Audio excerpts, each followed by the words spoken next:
एक दिन एक ब्राह्मण ने अपनी पत्नी को अपने बिना खाना खाने से मना किया ताकि कहीं ऐसा न हो कि वह बकरी बन जाए। इसके जवाब में उसकी पत्नी ने भी उसे यही कहा कि वह भी उसके बिना खाना नहीं खाएगा ताकि वह कहीं चीता न बन जाए। दोनों राजी हो गए। इस तरह काफी दिन निकल गए और दोनों में से किसी ने अपना वादा नहीं तोड़ा। दोनों एक दूसरे के साथ ही खाना खाते थे। पर एक दिन उस ब्राह्मण की पत्नी ने अपने बच्चों को खाना देते समय उस खाने में से चखने के लिए एक और खुद खाकर देख लिया। उस समय क्योंकि उसका पति वहां था नहीं, सो उसकी पत्नी तुरंत ही एक बकरी बन गई। जब वह ब्राह्मण घर आया तो उसने देखा कि एक बकरी उसके घर के चारों तरफ घूम रही है। यह देखकर वह बहुत दुखी हुआ क्योंकि वह तुरंत ही जान गया कि वह बकरी और कोई नहीं बल्कि उसकी अपनी प्यारी पत्नी थी। उसने उसको अपने घर के आंगन में बांध दिया और उसकी बड़ी सावधानी से सेवा करने लगा। कुछ साल बाद उसने दूसरी शादी कर ली, पर उसकी दूसरी पत्नी उसकी पहली पत्नी के बच्चों के साथ बिल्कुल भी अच्छा व्यवहार नहीं करती थी। वह तो उनको खाना भी बहुत कम देती थी। वे बच्चे बेचारे बहुत परेशान रहते थे। उनकी बकरी माँ उनकी शिकायतों को सुनती रहती, पर वह बेचारी भी कुछ नहीं कर सकती थी। उन बच्चों की माँ ने यह भी देखा कि उसके बच्चे दुबले होते जा रहे हैं।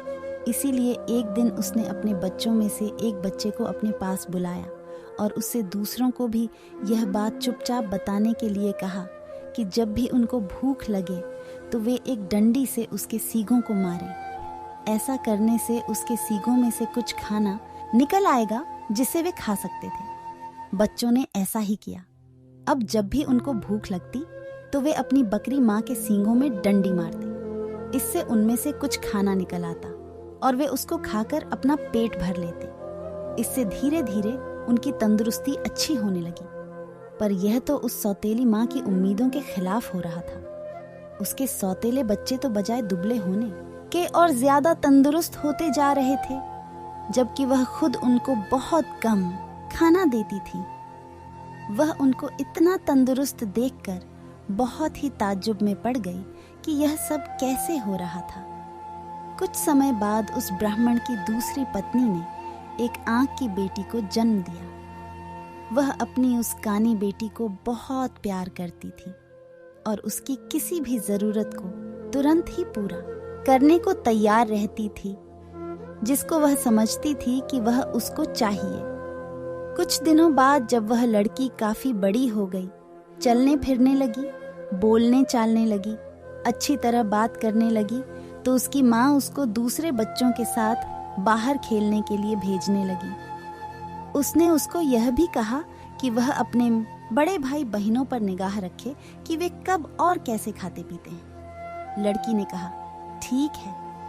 वह लड़की उनके साथ सारे दिन रही और उसने वह सब कुछ देखा जो उनके साथ हुआ। यह सुनकर कि बकरी उसके सौतेले बच्चों को खाना दे रही थी, वह दूसरी पत्नी बहुत गुस्सा हुई। उसने तय कर लिया कि वह उस बकरी को जल्दी जल्दी मरवा देगी। एक दिन उसने बहाना किया कि वह बहुत बीमार है और अपने इलाज के लिए एक हकीम को बुलवाया। उसने उस हकीम को रिश्वत दी और कहा कि वह उसके लिए दवा के तौर पर बकरी का मांस खाने के लिए बताए। उस हकीम ने ऐसा ही किया। ब्राह्मण अपनी पत्नी की बीमारी के लिए बहुत चिंतित था और हालांकि वह बकरी को बिल्कुल मारना नहीं चाहता था, फिर भी वह अपनी दूसरी पत्नी को ठीक करने के लिए उस बकरी को मारने को लिए तैयार हो गया। पर यह सुनकर उसकी पहली पत्नी के छोटे छोटे बच्चे बहुत रोए। वे बहुत दुखी होकर अपनी बकरी माँ के पास गए और उसको जाकर सब बताया। उनकी माँ ने कहा, मेरे प्यारे बच्चों, रो नहीं। जो जिंदगी मैं जी रही हूँ, ऐसी जिंदगी से तो मर जाना अच्छा है। रो नहीं। मुझे तुम्हारे खाने को लेकर कोई दुख नहीं है, क्योंकि अगर तुम मेरा कहा करोगे तो खाना तो तुमको उसके बाद भी मिलता रहेगा। मेरे मरने के बाद तुम लोग मेरी हड्डियां इकट्ठी कर लेना और उनको किसी ऐसी जगह दबा देना जहां उनको कोई ढूंढ न सके। फिर जब भी तुमको भूख लगे तो तुम वहाँ आ जाना, तुमको वहाँ खाना मिल जाएगा। उस बकरी ने उनको यह सलाह बड़े समय से दी थी, क्योंकि जैसे ही उसने अपनी बात खत्म की और उसके बच्चे वहाँ से गए कि तभी एक कसाई अपना बड़ा सा चाकू लेकर वहाँ आ पहुँचा और उसने उस बकरी को मार दिया। उस बकरी के शरीर को टुकड़ों में काटकर पका दिया गया। ब्राह्मण की पत्नी ने उस बकरी के मांस को खाया, पर बच्चों को केवल हड्डियां ही मिली। बच्चों ने उन हड्डियों का वही किया जो उनकी बकरी माँ ने उनसे करने के लिए कहा था। उन्होंने उसकी हड्डियां एक ऐसी जगह दबा दी जहां उन्हें कोई ढूंढ नहीं सकता था। जब उनको खाने की जरूरत होती तो वे वहां जाते और उन हड्डियों से खाना मांग लेते और उनको खाना मिल जाता। सो अब उनको फिर से खाना रोज और खूब मिल रहा था। अब वे भूखे भी नहीं रहते थे। उनकी तंदुरुस्ती फिर से ठीक होती जा रही थी। उस बकरी के मर जाने के कुछ समय बाद ब्राह्मण की पहली पत्नी की एक बेटी पानी के नाले में अपना चेहरा धो रही थी कि उसकी नाक की लौंग खुल गई और पानी में गिर गई। एक मछली पानी के साथ साथ उसको भी पी गई। अब हुआ यह कि एक मछियारे ने वह मछली पकड़े ली और राजा के रसोइये को बेच दी।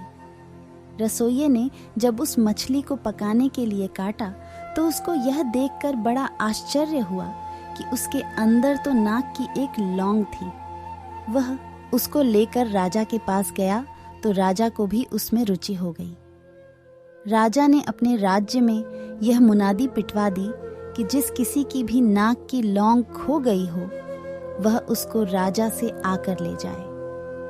कुछ ही दिनों में उस लड़की का भाई राजा के पास आया और बोला कि वह नाक की लौंग उसकी बहन की थी। उसकी यह नाक की लौंग उसका चेहरा धोते समय नाले में गिर पड़ी थी।